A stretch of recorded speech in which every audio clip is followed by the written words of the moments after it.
भगवान है या नहीं। जुर्म बढ़ रहा है, हत्याएं बढ़ रही हैं, बलात्कार हो रहे हैं, फिर भी निर्भया जैसे कई केसेस हैं जिनमें अब तक न्याय नहीं मिल पाया है। कोरोना वायरस जैसे खतरनाक भयानक बीमारियां फैल रही हैं, मासूम मर रहे हैं, लेकिन कोई इलाज नहीं है। ऑस्ट्रेलिया के जंगलों में आग लग गई है और लाखों बेजुबान जानवर इस आग की चपेट में आ चुके हैं। सब कुछ अपने चरम पर है, युद्ध हो रहे हैं, तेल के लिए युद्ध हो रहे हैं। दुनिया के सारे रिसोर्सेस पूरी तरह खत्म होने के कगार पर हैं। ऐसे में ये सवाल उठता है कि भगवान है या नहीं, और अगर हैं तो उनके रहते ये सब क्यों हो रहा है। विज्ञान हमेशा से धर्म के खिलाफ रहा है। वैज्ञानिकों की माने तो विज्ञान ने, साइंस ने भगवान के बिना भी प्रकृति के सभी तथ्यों की व्याख्या करने का तरीका ढूंढ लिया है। लेकिन फिर भी दिल में सवाल आता है कि सृष्टि में सब कुछ इतना व्यवस्थित कैसे है, इतना बड़ा सिस्टम ऑटो मोड पर कैसे चल सकता है भला। स्टीफन हॉकिंग ने अपनी किताब द ग्रैंड डिजाइन में लिखा है, स्वाभाविक रचना ही वो वजह है कि कुछ ना होने की जगह कुछ है। ये ब्रह्मांड क्यों है, हम क्यों हैं, ये जरूरी नहीं है कि हलचल पैदा करने और ब्रह्मांड को चलाने के लिए भगवान को बुलाया जाए। ये तो कहना था स्टीफन हॉकिंग का, लेकिन एक बात समझ से परे है। पृथ्वी के इतिहास में कई बड़े मास एक्सटिंक्शन इवेंट्स हुए, हिमयुग आए, इतने बड़े परिवर्तन हुए कि बड़े बड़े विशालकाय जीवों की प्रजातियां साफ हो गई। पृथ्वी पर मौजूद लगभग सारे जीवों का नाश हुआ। ये साइकिल कई बार चली, लेकिन फिर भी जीवन पनपा। एक बार नहीं, कई बार पनपा, फला फूला। ये कैसे हुआ? कैसे जीवन, कैसे जिंदगी ने बार बार रास्ता खोज लिया? अगर भगवान नहीं है, भगवान का कोई अस्तित्व नहीं है, तो वो कौन सी शक्ति है जो जीवों को जीवन जीने के लिए इतना सपोर्ट करती है? क्यों है इतना तारतम्य विश्व में? इतना जटिल होने के बाद भी कैसे जीवन दुर्गम से दुर्गम जगहों पर भी अपना रास्ता खोज ले रहा है? ये सवाल किसी ऐसी पारलौकिक शक्ति की ओर इशारा करते हैं जिसका कोई आकार नहीं, कोई प्रकार नहीं, जिसे स्पर्श नहीं किया जा सकता, जिसकी कोई गंध नहीं, जिसे कभी देखा नहीं गया। सबसे बड़ी बात, जिसे विज्ञान समझा नहीं पाया। पर क्या यह नहीं हो सकता कि विज्ञान की समझ से परे है वो शक्ति जिसे भगवान कहते हैं, जिसे सारे धर्म सृष्टि की रचयिता के रूप में जानते हैं। सोच कर देखिए, क्यों ऐसा है कि जो रूल्स हैं फिजिक्स के, वो निरंतर है, पृथ्वी पर भी और अंतरिक्ष में भी। इनफैक्ट पूरे ब्रह्मांड में जहां तक कि इंसानी समझ पहुंच पाई है, हर तरफ फिजिक्स के, भौतिकी के नियम समान है।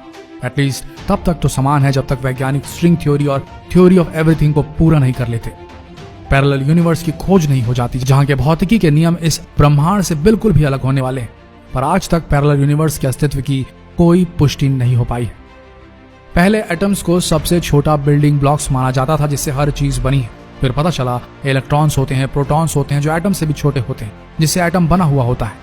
फिर इलेक्ट्रिनोस की खोज हुई, न्यूट्रिनोस की खोज हुई, और अब विज्ञान की समझ से जब सबसे छोटे एंटिटी कण को भी लार्ज हाइड्रोजन कोलाइडर में टेस्ट किया गया, तो उसमें से भी और भी छोटे कण की जानकारी हुई। पता है वैज्ञानिकों ने क्या नाम दिया उस कण का? हिग्स बोसॉन पार्टिकल उर्फ गॉड पार्टिकल। वीडियो में आगे बढ़ने से पहले अगर आपने अब तक इस पेज को फॉलो नहीं किया है तो प्लीज यही सही समय है, अभी दबाइए ये बटन और फॉलो कीजिए हमारा पेज। अब हिग्स बोसॉन पार्टिकल की खोज, जिसे गॉड पार्टिकल का नाम दिया गया, उसके बाद क्या बोले? अब क्या विज्ञान को घूम फिर कर भगवान, ईश्वर, अल्लाह के पास ही आना है? जरा सोच कर देखिए, डार्क मैटर का मिलना, हिग्स बोसॉन गॉड पार्टिकल का मिलना क्या संकेत देता है? क्यों एक एटम की संरचना बिल्कुल किसी सोलर सिस्टम की तरह लगती है? इतने बड़े पैमाने पे इतनी समानता क्यों है? कौन सी वो शक्ति है जो सब कुछ रन कर रही है, चला रही है?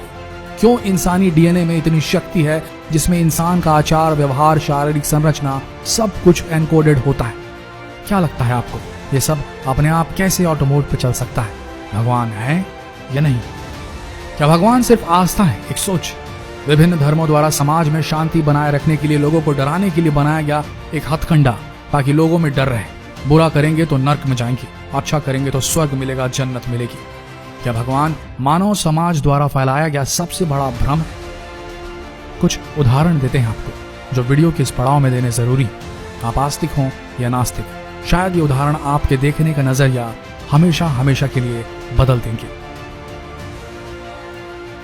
आस्था को भले विज्ञान एक भ्रम के रूप में देखे, लेकिन क्या विज्ञान प्लेसिबो इफेक्ट में विश्वास नहीं रखता? विस्तार से बताते हैं आपको प्लेसिबो इफेक्ट के बारे में। कई वैज्ञानिक शोधों में देखा गया है, मरीजों के कंट्रोल्ड ग्रुप बनाए गए जो टर्मिनल इलनेस से ग्रसित थे, जो मरने वाले थे। इनमें से आधों को असली दवा दी गई और बाकी बचे 50% लोगों को बिल्कुल असली की तरह दिखाई देने वाली नकली दवा दी गई, जिसमें कोई असर नहीं था। लेकिन फिर भी ये पाया गया कि डॉक्टर के हाथों से दी गई असली हो या नकली सभी दवाओं का कुछ न कुछ असर हुआ। जी हाँ, नकली दवाओं का भी असर हुआ, जबकि उसमें कोई मेडिसिन थी ही नहीं। इसे विज्ञान प्लेसिबो इफेक्ट के रूप में मानता है, जिसमें मरीज को यह पक्का यकीन हो जाता है कि उसे सही दवा दी गई है और उसका शरीर अपने आप डॉक्टर की आस्था में रिएक्ट करता है, बीमारी से खुद स्वतः लड़ने लगता है। भला यह कैसे संभव है?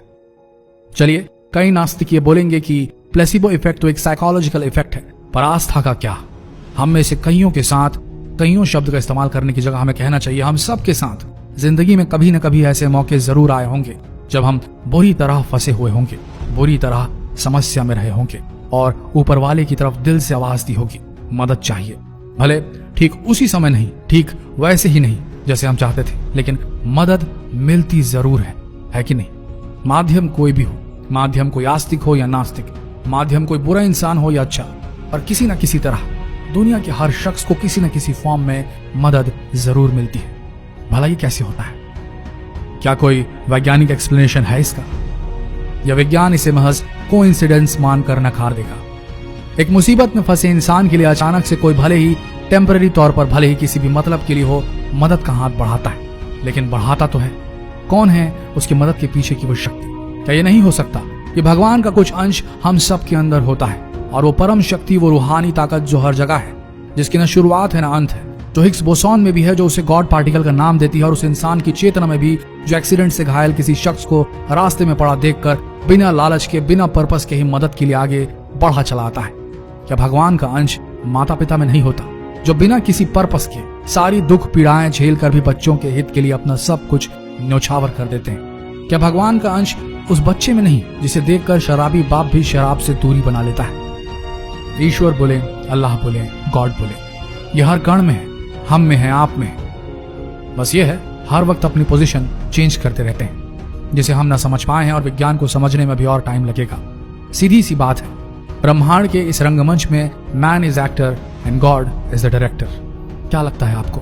कमेंट्स में जरूर लिखें, और जिस किसी भी धर्म को मानने वाले हैं इस वीडियो को शेयर जरूर करें। हो सकता है ये वीडियो देखकर किसी के दिल का संशय दूर हो जाए, उसे पता चले कि भगवान होते हैं, उसके अंदर का भगवान जागे और किसी परेशानी में फंसे इंसान को मदद मिल जाए। धन्यवाद।